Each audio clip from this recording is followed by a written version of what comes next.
Hello, I'm Allison, and welcome to another episode of Listen Now, Read Later, the podcast that leads you to your next favorite novel by reading you short stories.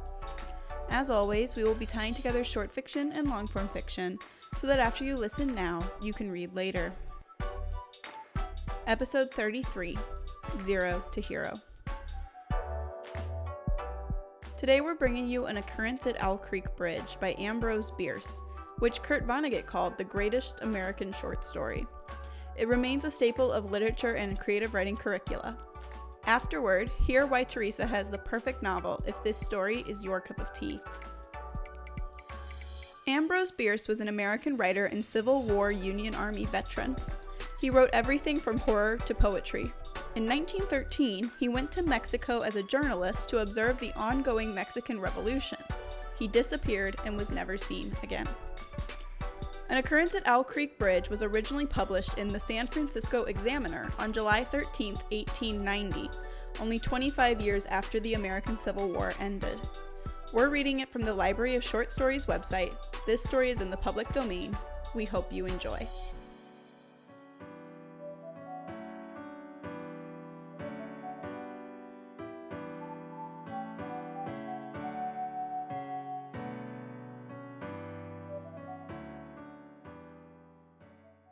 An Occurrence at Owl Creek Bridge by Ambrose Bierce.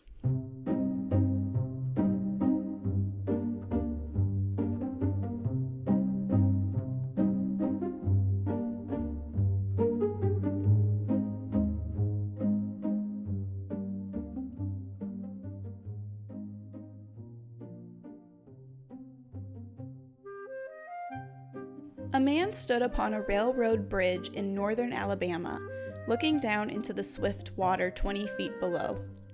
The man's hands were behind his back, the wrists bound with a cord. A rope closely encircled his neck. It was attached to a stout cross timber above his head, and the slack fell to the level of his knees. Some loose boards laid upon the ties supporting the rails of the railway supplied a footing to him and his executioners, 2 private soldiers of the Federal Army, directed by a sergeant, who, in civil life, may have been a deputy sheriff. At a short remove, upon the same temporary platform, was an officer in the uniform of his rank, armed. He was a captain. A sentinel at each end of the bridge stood with his rifle in the position known as support, that is to say, vertical in front of the left shoulder, a hammer resting on the forearm thrown straight across the chest, a formal and unnatural position, enforcing an erect carriage of the body. It did not appear to be the duty of these 2 men to know what was occurring at the center of the bridge. They merely blockaded the 2 ends of the foot planking that traversed it. Beyond one of the sentinels, nobody was in sight. The railroad ran straight away into a forest for 100 yards, then, curving, was lost to view. Doubtless there was an outpost farther along. The other bank of the stream was open ground, a gentle slope topped with a stockade of vertical tree trunks loopholed for rifles, with a single embrasure through which protruded the muzzle of a brass cannon, commanding the bridge. Midway up the slope between the bridge and fort were the spectators, a single company of infantry in line at parade rest, the butts of their rifles on the ground, the barrels inclining slightly backward against the right shoulder, the hands crossed upon the stock. A lieutenant stood at the right of the line, the point of his sword upon the ground, his left hand resting upon his right. Excepting the group of 4 at the center of the bridge, not a man moved. The company faced the bridge, staring stonily, motionless. The sentinels facing the banks of the stream might have been statues to adorn the bridge. The captain stood with folded arms, silent, observing the work of his subordinates, but making no sign. Death is a dignitary who, when he comes announced, is to be received with formal manifestations of respect, even by those most familiar with him. In the code of military etiquette, silence and fixity are forms of deference. The man who was engaged in being hanged was apparently about 35 years of age. He was a civilian, if one might judge from his habit, which was that of a planter.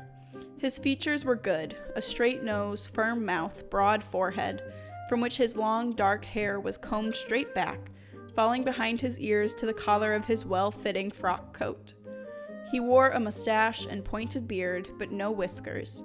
His eyes were large and dark gray and had a kindly expression, which one would have hardly expected in one whose neck was in the hemp. Evidently, this was no vulgar assassin. The liberal military code makes provisions for hanging many kinds of persons, and gentlemen are not excluded.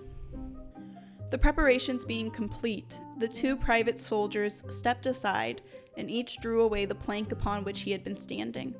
The sergeant turned to the captain, saluted, and placed himself immediately behind that officer, who, in turn, moved apart one pace.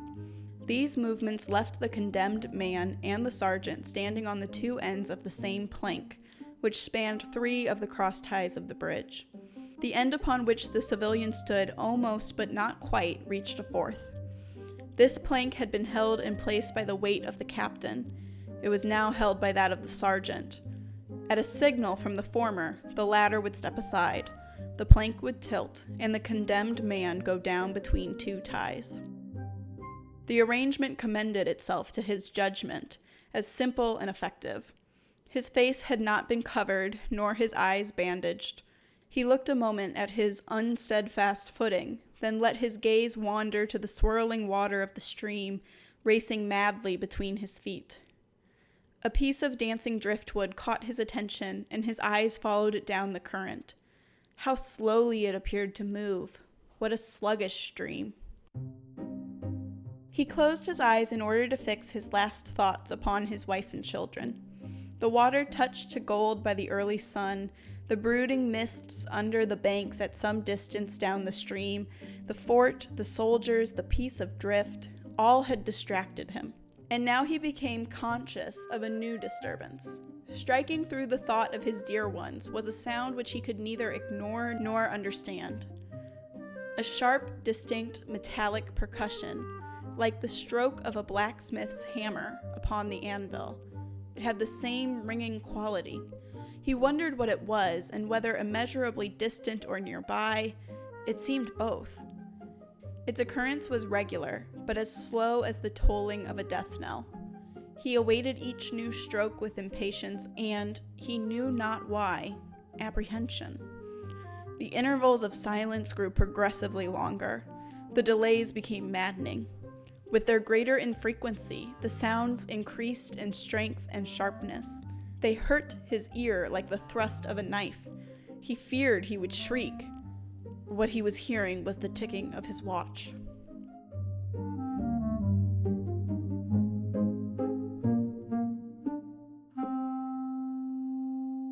He unclosed his eyes and saw again the water below him. If I could free my hands, he thought, I might throw off the noose and spring into the stream. By diving, I could evade the bullets, and swimming vigorously, reach the bank, take to the woods, and get away home. My home, thank God, is as yet outside their lines. My wife and little ones are still beyond the invaders' farthest advance. As these thoughts, which have here to be set down in words, were flashed into the doomed man's brain rather than evolved from it, the captain nodded to the sergeant. The sergeant stepped aside.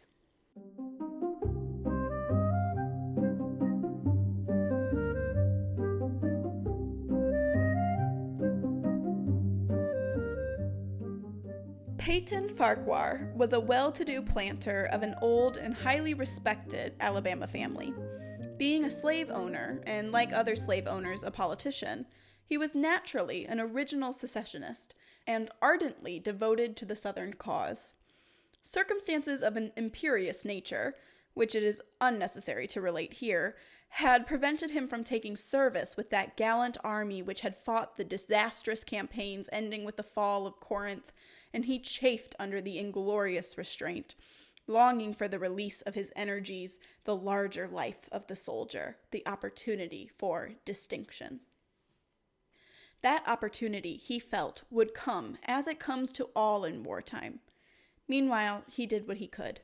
No service was too humble for him to perform in aid of the South, no adventure too perilous for him to undertake if consistent with the character of a civilian who was at heart a soldier, and who, in good faith and without too much qualification, assented to at least a part of the frankly villainous dictum that all is fair in love and war. One evening, while Farquhar and his wife were sitting on a rustic bench near the entrance to his grounds, a gray-clad soldier rode up to the gate and asked for a drink of water. Mrs. Farquhar was only too happy to serve him with her own white hands. While she was fetching the water, her husband approached the dusty horseman and inquired eagerly for news from the front. "The Yanks are repairing the railroads," said the man, "and are getting ready for another advance. They have reached the Owl Creek Bridge, put in order and built a stockade on the north bank. The commandant has issued an order, which is posted everywhere, declaring that any civilian caught interfering with the railroad, its bridges, tunnels, or trains will be summarily hanged. I saw the order." How far is it to the Owl Creek Bridge? Farquhar asked. "About 30 miles. Is there no force on this side of the creek? Only a picket post half a mile out on the railroad and a single sentinel at the end of the bridge." Suppose a man, a civilian and a student of hanging, should elude the picket post and perhaps get the better of the sentinel. Said Farquhar, smiling. What could he accomplish? The soldier reflected. "I was there a month ago," he replied. "I observed that the flood of the last winter had lodged a great quantity of driftwood against the wooden pier at this end of the bridge. It is now dry and would burn like tinder." The lady had now brought the water, which the soldier drank. He thanked her ceremoniously, bowed to her husband, and rode away. An hour later, after nightfall, he repassed the plantation going northward, in the direction from which he had come. He was a Federal scout.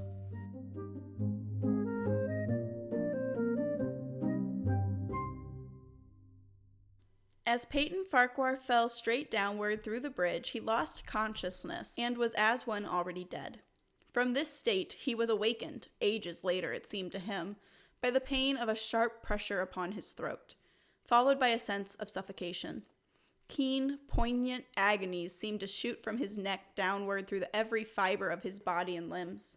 These pains appeared to flash along well-defined lines of ramification and to beat with an inconceivably rapid periodicity. They seemed like streams of pulsating fire heating him to an intolerable temperature. As to his head, he was conscious of nothing but a feeling of fullness, of congestion. These sensations were unaccompanied by thought. The intellectual part of his nature was already effaced. He had power only to feel, and feeling was torment. He was conscious of motion. Encompassed in a luminous cloud, of which he was now merely the fiery heart, without material substance, he swung through unthinkable arcs of oscillation, like a vast pendulum. Then, all at once, with terrible suddenness, the light about him shot upward with the noise of a loud splash. A frightful roaring was in his ears, and all was cold and dark. The power of thought was restored. He knew that the rope had broken, and he had fallen into the stream. There was no additional strangulation. The noose about his neck was already suffocating him, and kept water from his lungs. To die of hanging at the bottom of a river, the idea seemed to him ludicrous. He opened his eyes in the darkness, and saw above him a gleam of light, but how distant, how inaccessible. He was still sinking, for the light became fainter and fainter until it was a mere glimmer. Then it began to grow and brighten, and he knew that he was rising toward the surface, knew it with reluctance, for he was now very comfortable. To be hanged and drowned, he thought. That is not so bad. I do not wish to be shot. No, I will not be shot. That is not fair. He was not conscious of an effort, but a sharp pain in his wrist apprised him that he was trying to free his hands. He gave the struggle his attention, as an idler might observe the feat of a juggler, without interest in the outcome. What splendid effort! What magnificent, what superhuman strength! Ah, that was a fine endeavor. Bravo! The cord fell away. His arms parted and floated upward, the hands dimly seen on each side in the growing light. He watched them with a new interest as first one and then the other pounced upon the noose at his neck. They tore it away and thrust it fiercely aside, its undulations resembling those of a water snake. Put it back, he thought. He shouted these words to his hands, for the undoing of the noose had been succeeded by the direst pang which he had yet experienced. His neck ached horribly, his brain was on fire, his heart, which had been fluttering faintly, gave a great leap, trying to force itself out at his mouth. His whole body was racked and wrenched with an insupportable anguish, but his disobedient hands gave no heed to the command. They beat the water vigorously, with quick downward strokes, forcing him to the surface. He felt his head emerge, his eyes were blinded by the sunlight, his chest expanded convulsively, and with a supreme and crowning agony, his lungs engulfed a great draught of air, which instantly he expelled in a shriek. He was now in full possession of his physical senses. They were indeed preternaturally keen and alert. Something in the awful disturbance of his organic system had so exalted and refined them that they made record of things never before perceived. He felt the ripples upon his face and heard their separate sounds as they struck. He looked at the forest on the bank of the stream, saw the individual trees, the leaves and the veining of each leaf. He saw the very insects upon them, the locusts, the brilliant-bodied flies, the gray spiders stretching their webs from twig to twig. He noted their prismatic colors in all the dewdrops upon a million blades of grass. The humming of the gnats that danced above the eddies of the stream, the beating of the dragonfly's wings, the strokes of the water spider's legs, like oars which had lifted their boat, all these made audible music. A fish slid along beneath his eyes, and he heard the rush of its body parting the water. He had come to the surface facing downward in the stream. In a moment, the visible world seemed to wheel slowly round, himself the pivotal point, and he saw the bridge, the fort, the soldiers upon the bridge, the captain, the sergeant, the two privates, his executioners. They were in silhouette against the blue sky. They shouted and gesticulated, pointing at him. The captain had drawn his pistol but did not fire. The others were unarmed. Their movements were grotesque and horrible, their forms gigantic. Suddenly he heard a sharp report, and something struck the water smartly within a few inches of his head. Spattering his face with spray, he heard a second report and saw one of the sentinels with his rifle at his shoulder, a light cloud of blue smoke rising from the muzzle. The man in the water saw the eye of the man on the bridge gazing into his own through the sights of his rifle. He observed that it was a gray eye, and remembered having read that gray eyes were keenest, and that all famous marksmen had them. Nevertheless, this one had missed. A counter-swirl had caught Farquhar and turned him half round. He was again looking at the forest on the bank opposite the fort. The sound of a clear, high voice in a monotonous sing-song now rang out behind him and came across the water with a distinctness that pierced and subdued all other sounds, even the beating of the ripples in his ears. Although no soldier, he had frequented camps enough to know the dread significance of that deliberate, drawling, aspirated chant. The lieutenant on shore was taking a part in the morning's work. How coldly and piteously, with what an even, calm intonation, presaging and enforcing tranquility in the men, with what accurately measured intervals fell those cruel words. Company, attention, shoulder arms, ready, aim, fire. Farquhar dived as deeply as he could. The water roared in his ears like the voice of Niagara. Yet he heard the dull thunder of the volley and, rising again toward the surface, met shining bits of metal, singularly flattened, oscillating slowly downward. Some of them touched him on the face and hands, then fell away, continuing their descent. One lodged between his collar and neck. It was uncomfortably warm, and he snatched it out. As he rose to the surface, gasping for breath, he saw that he had been a long time underwater. He was perceptibly farther downstream, nearer to safety. The soldiers had almost finished reloading. The metal ramrods flashed all at once in the sunshine as they were drawn from the barrels, turned in the air, and thrust into their sockets. The two sentinels fired again, independently and ineffectually. The hunted man saw all this over his shoulder. He was now swimming vigorously with the current. His brain was as energetic as his arms and legs. He thought with the rapidity of lightning. The officer, He reasoned, will not make the martinets err a second time. It is as easy to dodge a volley as a single shot. He has probably already given the command to fire at will. God help me, I cannot dodge them all. An appalling splash within 2 yards of him was followed by a loud, rushing sound, which seemed to travel back through the air to the fort and died in an explosion which stirred the very river to its deeps. A rising sheet of water curved over him, fell down upon him, blinded him, strangled him. The cannon had taken a hand in the game. As he shook his head free from the commotion of the smitten water, he heard the deflecting shot humming through the air ahead, and in an instant it was cracking and smashing the branches in the forest beyond. They will not do that again, he thought. The next time they will use a charge of grape. I must keep my eye upon the gun. The smoke will apprise me. The report arrives too late. It lags behind the missile. That is a good gun. Suddenly he felt himself whirled round and round, spinning like a top. The water, the banks, the forest, the now distant bridge, fort, and men, all were commingled and blurred. Objects were represented by their colors only, circular, horizontal streaks of color. That was all he saw.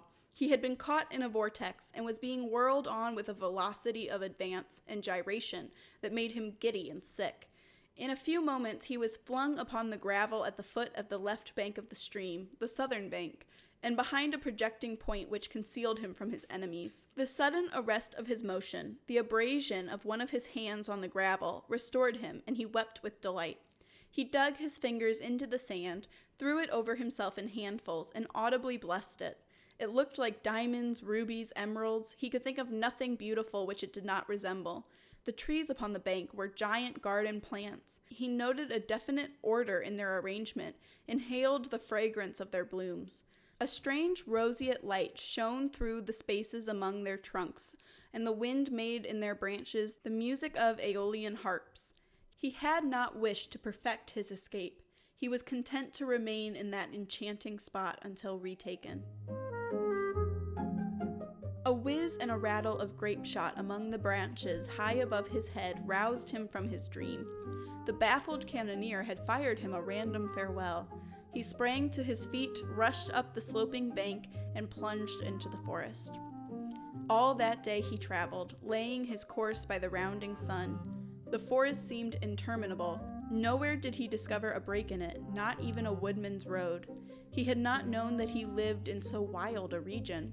There was something uncanny in this revelation. By nightfall, he was fatigued, footsore, famished. The thought of his wife and children urged him on. At last he found a road which led him in what he knew to be the right direction. It was as wide and straight as a city street, yet it seemed untraveled.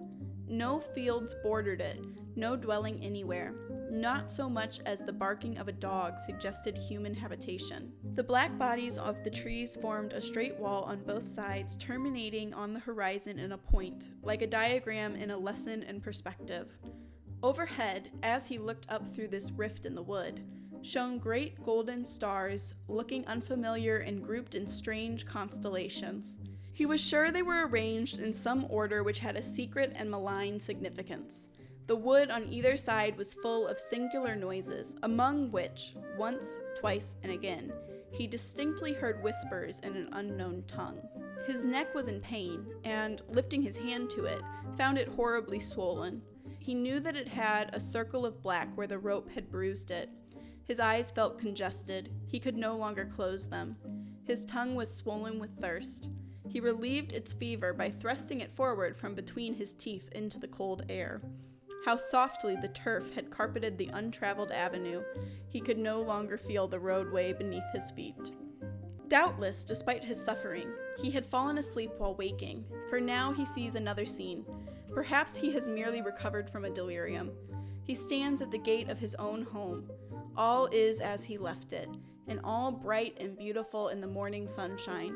He must have traveled the entire night. As he pushes open the gate and passes up the wide white walk, he sees a flutter of female garments. His wife, looking fresh and cool and sweet, steps down from the veranda to meet him.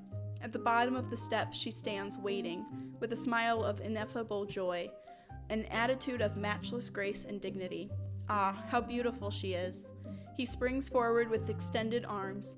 As he is about to clasp her, he feels a stunning blow upon the back of the neck. A blinding white light blazes all about him with a sound like the shock of a cannon. Then all is darkness and silence. Peyton Farquhar was dead. His body, with a broken neck, swung gently from side to side beneath the timbers of the Owl Creek Bridge.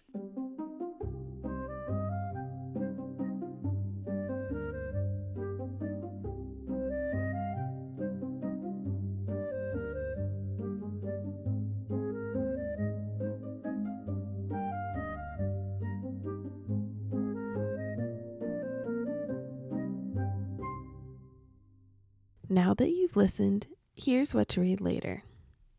How do we want to be remembered? For some people, it's enough to be important to the people around them. They don't really care about what happens after they're gone.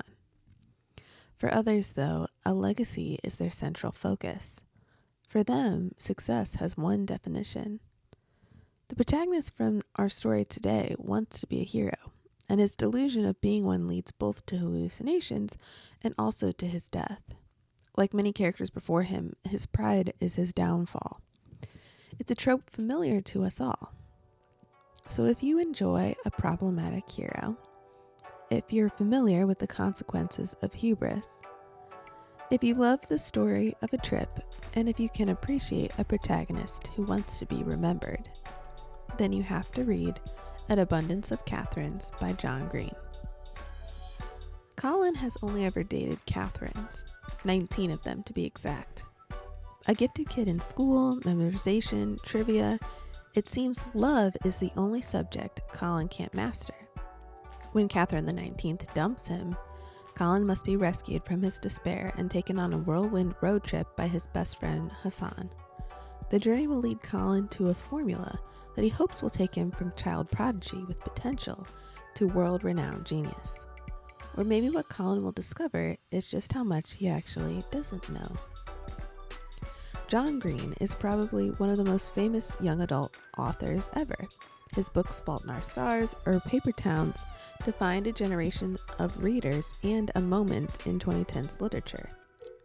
An Abundance of Katherines is one of his lesser-known novels, and I think it achieves a sweetness not seen in his other stories.